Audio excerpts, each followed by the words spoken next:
حج میں بال کتنے کاٹنا ضروری ہے، اس کا مسائل۔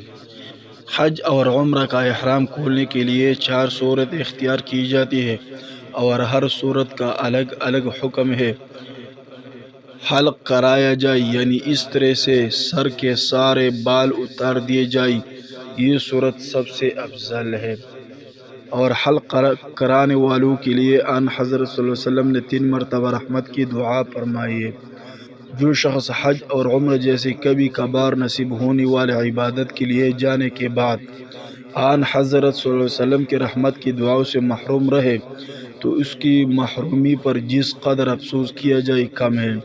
اس لیے حج اور عمرہ پر جانے والے تمام حضرات کو چاہیے کہ پیارے نبی کی دعا سے محروم نہ رہے اور حلق کرا کر احرام کھولے۔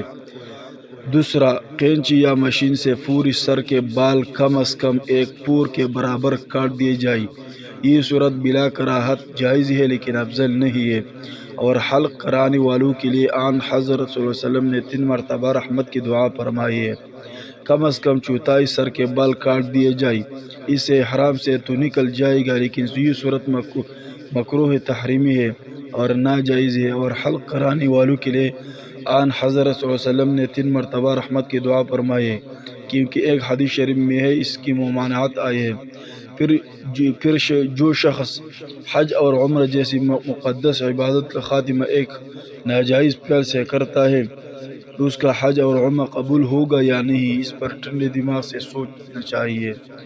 چوتھا، چند بال ادھر سے اور چند بال ادھر سے کاٹ دیے جائیں جو 4 سر سے کم ہوں، اس صورت میں احرام نہ کھولے۔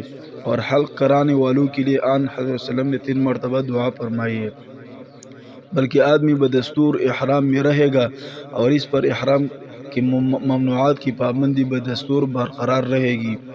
سلا ہوا کپڑا پہنے اور دیگر ممنوعات کا ارتکاب کرنے کی صورت میں اس پر دم لازم ہوگا۔ آج کل بہت سے ناواقف لوگ دوسروں کو دیکھا اسی چھوٹی صورت پر عمل کرتے ہیں۔ مسئلہ کی روح سے یہ لوگ ہمیشہ احرام میں رہتے ہیں، اسی احرام کی حالت میں تمام ممنوعات کا ارتکاب کرتے ہیں۔ وہ اپنی ناواقفی کی وجہ سے سمجھتے ہیں کہ ہم نے چند بال کاٹ کر احرام کھول دیا، حالانکہ ان کا احرام نہیں کھولا اور احرام کی حالت میں احرام کے خلاف چیزوں کا ارتکاب کر کے اللہ تعالیٰ کے قہر و غضب کو مول لیتے ہیں اور بہت سارے دم بھی اپنے اوپر واجب کر لیتے ہیں۔ اس لیے عوام کو چاہیے کہ حج و عمرہ کے مسائل اہل علم سے سیکھیں اور ان پر عمل کریں، محض دیکھا دیکھی سے کام نہ چلائیں۔